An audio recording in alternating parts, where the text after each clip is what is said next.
ऐसा नौजवान जिसने घर की छत पे 4 नस्लों के बकरे जिनमें मक्खी चीना, बीतल, राजनपुरी और देसी बकरे पाल रखे हैं और इसके साथ असील नस्ल के मुर्गे और मुर्गियां भी पाल रखी हैं। नौजवान को ये शौक कैसे पैदा हुआ और इनकी फरोख्त से कितने पैसे कमा रहे हैं, जानेंगे इस वीडियो में। अस्सलाम वालेकुम नाजरीन, मैं हूं आपका मेज़बान नासिर हुसैन और आप देख रहे हैं स्मार्ट न्यूज़। नाजरीन, आज हम आपको एक ऐसे शहरी से मिलवाने जा रहे हैं जिन्होंने एक बहुत अच्छा शौक पा रखा है। इन्होंने छोटे से घर की छत पे एक पोल्ट्री फार्म बनाया है और उसके साथ बकरे भी रखे हैं। पोल्ट्री फार्म में इन्होंने सील नस्ल के मुर्गे मुर्गियां पा रखे हैं और उसके साथ साथ ये बकरों का शौक भी करते हैं। बकरे इन्होंने बहुत अच्छी नस्ल के रखे हैं, छोटे से बच्चे को लेके आते हैं, उनकी देखभाल करते हैं। अब हम इनसे जानेंगे इन्होंने ये शौक इनको कैसे पैदा हुआ, कब से ये शौक इन्होंने पाल रखा है, जानते हैं इनसे। जी अस्सलाम वालेकुम वालेकुम अस्सलाम। सर, क्या हाल है? ठीक है। अल्लाह का करम भाई, ठीक ठाक। क्या नेम है सर आपका? अब्दुल गफ्फार। जी। अच्छा अब्दुल गफ्फार साहब, आप हमें ये बताएं ये शौक आपको कैसे पैदा हुआ? ये भाई पहले तो जैसे आम लोग घर में मुर्गियां पालते हैं या घर के लिए रख लेते हैं। मैंने भी बच्चों के लिए, बच्चों के शौक के लिए ये 10 मुर्गियां ली थी जो गोल्डन मिश्री थी, बार फेरी वाले से लेके रखी थी। तो जैसे जैसे वो बड़ी हुई तो जब मैंने देखा कि वो अच्छी कीमत पे सेल हुई हैं तो फिर मुझे शौक हुआ कि यार इनमें मेहनत तो इतनी खास है नहीं, अगर बंदा कोशिश करे तो रख सकता है। फिर उसके बाद मैंने ये मुर्गियां रखना शुरू की। सही। तो आपने पहले देसी मुर्गियां फेरी वाले से लेके रखी बच्चों के शौक के लिए, उससे फिर ये सुई सील मुर्गों का कैसे आपको पता चला, इनकी नस्ल का कैसे पता चला? इनकी पहचान करनी बहुत मुश्किल होती है। जी, ये है ना, असल में आस्ट्रेलो मुर्गियां मैंने रखी थी 2 साल पहले ना। आस्ट्रेलो का बड़ा ट्रेंड था कि आस्ट्रेलो मुर्गी अंडे बहुत ज्यादा देती है। वो इस तरह से होता है कि कुछ लोग मिस गाइड भी कर देते हैं ना, जी। कि ये उसे आसमान पे चढ़ा देते हैं कि ये बड़ा कुछ करती है। ये ठीक है कि वो नस्ल ठीक है, अंडे भी वो ठीक देती हैं, लेकिन ये उन लोगों ने बताया नहीं था कि फीड की मैनेजमेंट भी करनी होती है, क्योंकि पाकिस्तान में अभी फीड के रेट बहुत ज्यादा ऊपर चले गए हैं। तो जब मैंने 400 मुर्गी आस्ट्रेलोप चूजा ला के डाला था, वो मैं कहीं पत्तों से ला रहा हूँ, कुछ लाहौर से ला रहा हूँ, नस्ली ढूंढ के असल आस्ट्रेलोप ला के रखी। जब वो बड़ी हुई, अंडे देने स्टार्ट किए, तो मैंने अंडे की रेशो देखी और इसकी कैलकुलेशन फीड की तो उसमें मुझे कोई खास प्रॉफिट नहीं नजर आई। सही। फिर उसके बाद जब मैंने असील की तरफ देखा ना, शौक के लिए मैं एक जोड़ा लेने गया, तो मैं हैरान हो गया कि इतना महंगा दे रहे हैं। तब मुझे ये शौक पैदा हुआ कि यार मेहनत तो करनी है, फिर असील पे क्यों नहीं। फिर मैंने वो आस्ट्रेलो मुर्गियां सेल कर दी, उनका शेड खत्म कर दिया और असील के बच्चे ले आया था। सही। तो असील मुर्गे मुर्गियों के आप बच्चे लाते हैं, उनको पालते हैं या अंडों से खुद बच्चे निकालते हैं? नहीं, पहले तो मैं असील बच्चे लेके आया था, फिर मैंने उनको बड़ा किया, उन पे मेहनत की, वो माशाल्लाह अंडे देना शुरू हुए। तो फिर मैंने इनके अंडों से बच्चे खुद ही लिए। मुर्गियां कुड़क हो गई, उनके नीचे बिठा के बच्चे लिए, लेकिन इस तरह से हुआ कि मुर्गियां सारी कुड़क नहीं हुई, जी। अंडे बहुत ज्यादा जमा होना शुरू हो गए। फिर मैंने अंडे सेल करना शुरू किए, तो मेरा आस्ट्रेलोप का 30 रुपए का अंडा सेल होता था, ये मेरा 150 का अंडा सेल होना शुरू हो गया। 150 रुपए का डेढ़ एक सौ अंडा रुपए सेल का होता है? एक अंडा। और जो बच्चा है वो मैंने 700 रुपए का रेट लगाया OLX पे, तो वो भी खुश होके ले गए। उसके बाद फिर मैंने अंडे बेचना बंद कर दिए, फिर एक इनक्यूबेटर लेके आया। फिर मैंने इनक्यूबेटर में इनके अंडे रखना शुरू कर दिए जो कुड़क से ज्यादा हो जी। जाते थे, तो उनमें से बच्चे निकलना शुरू हो गए, कुछ मैंने रखना शुरू कर दिए। ये सारी ब्रीड जो है ना, ये मेरी अपने हाथ की, मैं यहाँ पे चौथी नस्ल है इनकी, ये जो भी पैदा हुए हैं। सही। अच्छा, आपने ये मुर्गे मुर्गियां पा रखे हैं, इनको छोटे से बच्चे को लाते हैं, पालते हैं, क्या क्या खुराक देते हैं इनको? खुराक ना, जब बच्चा 1 दिन का होता है ना, तो उनको आपने 1 माह के लिए ना उसका सिर्फ टेम्परेचर मेंटेन करना होता है। सही। टेम्परेचर उसका मेंटेन करेंगे तो वो 1 माह का हो जाएगा। 1 माह तक आपने उसे सिर्फ PS फीड होती है, 14 नंबर जी। छोटी फीड, आपने फीड खिलानी है। 1 माह के बाद आपने फीड में ना मकई, गंदम और बाजरा, इनका दलिया जो होता है ना, बाजरा तो वैसे ही बारीक जी। होता है, मकई और गंदम का दलिया करवा के थोड़ा थोड़ा वो मिक्स करते जाना है, फीड को कम करते जाना है। सही। आहिस्ता आहिस्ता आपने फीड खत्म कर देनी है, देसी खुराक उन पे लागू कर देनी है, पूरी देसी खुराक देनी है, सही। तो इंशाल्लाह ताला ये पूरी ग्रोथ करेंगे, बीमारियों से भी बचे रहेंगे। जबरदस्त। अच्छा ये बताएं, आपने कितने मुर्गे मुर्गियां सील आपने पाले हैं और उनमें से कितने बेचे हैं, ये बताएं। अभी तक ना तकरीबन जो बड़े करके बेचे हैं ना वो तकरीबन 50 के करीब है। और अंडे और बच्चे जो होते थे ना वो तो जैसे पहले पहले मैंने अंडे सेल किए थे उनका तो मैंने हिसाब नहीं लगाया, लेकिन जो बच्चे निकाले थे ना 3 पेयर निकले थे जो मैंने बेच दिए थे। बाद में मैंने केज बनवाए इनके, फिर उनको पालना शुरू कर दिया। वो 3 पेयर जो है ना तकरीबन वो 60 के 65 के करीब 60 65 के दरमियान होंगे जो मैंने सेल किए थे बच्चे। ये इस मॉडर्न दौर में आपने ये शौक पा रखा है, कभी हिचकिचाहट फील नहीं हुई कि स्मेल वगैरह आती है, ये कैसा शौक है?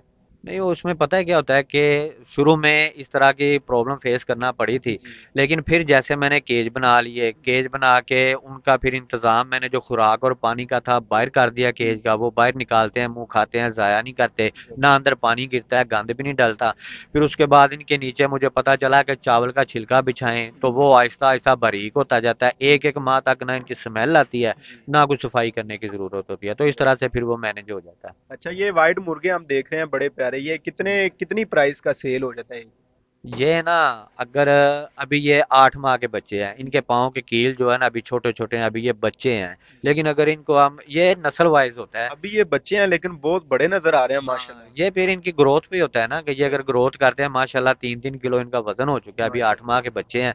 तो अगर आप सेल करने की तरफ जाएं, ये बच्चे हैं जो ये तकरीबन जो है ना 7 8 हज़ार से शुरू होगा, क्योंकि ये प्रमोद है, इनके पाँव के ऊपर पर निकले हुए हैं। जी। तो इनकी नस्ल मैं आगे बढ़ाऊंगा, ये सही। प्रमोद बच्चे हैं, ये ज्यादा से महंगे सेल होते हैं, तो इनकी नस्ल आगे लेके फिर इंशाल्लाह शौकीन भाइयों को देंगे। और हमारे अकब में बकरे भी नजर आ रहे हैं, तो बकरों का शौक कैसे पैदा हुआ, क्या क्या खुराक देते हैं? बड़े हेल्थी बकरे हैं माशाल्लाह, और कुर्बानी पे भी, मंडी में भी अगर मेरे ख्याल में इनको लेके जाएं तो अच्छी खासी कीमत आपको लग सकती है। वो इसलिए ना कि ये नस्ली बकरे हैं। जी। अब मेरे पास 3 मक्खी चीने बकरे हैं जो मैं स्पेशल हासलपुर से लेके आया था, और बीतल नस्ल है वो मैं साहिवाल से लेके आया था। राजनपुरी नस्ल है वो मैं लाहौर से एक बंदे के पास, वो राजनपुर से बकरी लेके आया था, उसके साथ थे, वो मैंने लिया था। इनका शौक मुझे इस तरह से पैदा हुआ था कि मुर्गियों पे मेहनत करता था, जी। तो मैंने सोचा कि एक जोड़ी रख लेता हूँ कुर्बानी के लिए, एक कुर्बानी कर लूंगा एक बेच दूंगा। जी। और जब मैंने उनको बेचा तो उसने मुझे प्रॉफिट खासी अच्छी दी, किस्मत अच्छी थी कि वो नस्ली जोड़ी आ गई थी, तो वो अच्छी कीमत पे सेल हुआ। फिर मैंने इस ब्रीड पे काम करना शुरू किया, और जैसे जैसे मैं सर्च करता गया मुझे पता चला कि अगर बंदा नस्ल पे, सही नस्ल पे काम करता है तो फिर इनसे प्रॉफिट अच्छी आती है। और जब मैंने नस्ल पे काम किया तो बाद लोगों को देखा, कोई कहता था राजनपुरी इधर नहीं पलेगा, कोई कहता था मक्खी चीना नहीं पलेगा। अभी आप देख सकते हैं कि 4 नस्लें मेरे पास खड़ी हैं, और चारों ही सही खाती हैं, सही पीती हैं माशाल्लाह, इसी माहौल में पल रही हैं। ये मैं इंशाल्लाह साबित करूंगा कि सारी नस्लें ही बंदा पाल सकता है, बशर्ते कि बंदा प्यार करने वाला हो इनके साथ।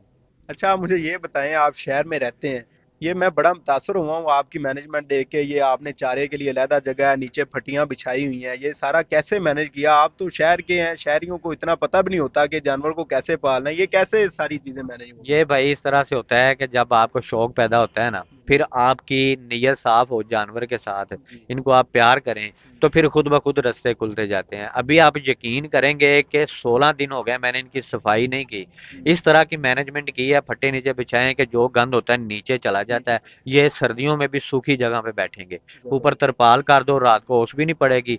गर्मियों में ये फिर इन पे आराम से बैठेंगे, ठंडे हो जाएंगे फटे। इस तरह से मैनेज बंदा ऐसा ऐसा करता रहता है, तो खुद ब खुद रास्ते निकलते जाते हैं। बंदे की नीयत होनी चाहिए, शौक होना चाहिए। अगर हमारे देखने वाले कोई मुर्गे मुर्गियां या बकरों का शौक रखते हों या पालना चाहते हो, तो उनके के लिए क्या गाइडलाइंस है उनके लिए? उनके लिए भाई गाइडलाइन यही है कि अगर वो मुर्गियों पे करें ना, तो डायरेक्ट असील से स्टार्ट लें। दूसरी मुर्गियों पे मैंने काम करके देखा है, उन पे लॉस होता है, ये सील पे लॉस नहीं होता। और अगर वो बकरों पे काम करें, अगर उनके पास सरमाया है थोड़ा बहुत, बकरों पे डायरेक्ट करना चाहते हैं, तो सिर्फ नस्ली करें। सही। चाहे मक्खी चीना, बीतल, राजनपुरी, देसी जो भी रखें, प्योर नस्ल रखें, और उसके बाद उनको लॉस नहीं होगा। अगर उनके पास सरमाया नहीं है तो मुर्गियों का करते रहें, आहिस्ता आहिस्ता इंशाल्लाह ताला वो इन तक जरूर पहुंचेंगे। सही। अच्छा, एक बात और, ये अच्छा खासा बकरा जो आप मुझसे पालते हैं, इतनी माशाल्लाह हेल्थी बकरे हैं, ये कुर्बानी पे एक बकरा कितने का सेल हो जाता है? ये भाई जब मैं लेके आया था ना, 6 माह का बच्चा था, मुझे तकरीबन ये 40 45 हज़ार के करीब किराया डाल के मुझे पड़ा था हासलपुर से जब लेके आया था। तो ये अगर ईद तक इनको पालते हैं, इन पे मेहनत करते हैं ना, तो मेरे ख्याल में ये 1 लाख 80 से ऊपर जाएगा। 2 भी मिल सकता है, 2.5 भी मिल सकता है। ये इनकी खुराक पे, इनकी केयर पे होता है। अगर इनकी केयर सही हो तो कीमत बड़ी ठीक ठाक आपको। इसमें ना एक कहावत है बड़े सियाने बंदों की, इसमें मुझे पता चला है कि जो आप इनको खिलाएंगे ना वो ये डबल करके आपको वापस देंगे। चाहे आप इनको दूध पिला दें, चाहे आप इनको सादा पानी पिला दें, चाहे आप इनको मुरब्बे खिला दें, तो चाहे आप इनको खाली पट्ठों पे रख लें, चारे पे रख लें, जो इनको खिलाना है वो इन्होंने डबल करके आपको वापस देना है। यानी कि जो इनपुट देंगे वही हाँ, आउटपुट वही मिलेगी। आउटपुट मिलेगी, बिल्कुल ऐसा ही होता है। जी नादरीन, ये मेरे साथ अब्दुल गफ्फार साहब मौजूद थे। आपने इनका ये फार्म हाउस छोटा सा आपको हमने दिखाया है। इन्होंने मुर्गे मुर्गियां पा रखे हैं, साथ में बकरे पा रखे हैं। बकरों की जो मैनेजमेंट है उससे मैं बहुत ज़्यादा मुतासर हुआ हूँ। इन्होंने बहुत अच्छा जो है ना मैनेज किया हुआ है सारे सिस्टम को। एक तरफ चारे के लिए जगह बनाई हुई है और दूसरी तरफ जो बकरे हैं जिस जगह पे वो खड़े हैं उनके नीचे फटियां लगी हुई हैं, और उन फटियों के और जो नीचे ज़मीन है उनके दरमियान थोड़ी सी स्पेस छोड़ी है, ताकि जो गंद वगैरह होता है, बकरों के फुजला जात होते हैं, वो फटियों के ज़रिए नीचे गिर जाते हैं। जो फटियां हैं वो आप स्क्रीन पे भी देख सकते हैं, वो सूखी की सूखी हैं और जानवर के लिए भी कंफर्टेबल जानवर महसूस करता है जिस जगह पे खड़ा होता है। तो अगर हमारे देखने वाले मुर्गे मुर्गियां पालना चाहते हैं या बकरों का शौक रखते हैं तो वो इनसे जरूर गाइडलाइंस हासिल कर सकते हैं। इसी के साथ अपने मेजबान नासिर हुसैन को इजाजत दीजिए और देखते रहिए स्मार्ट न्यूज।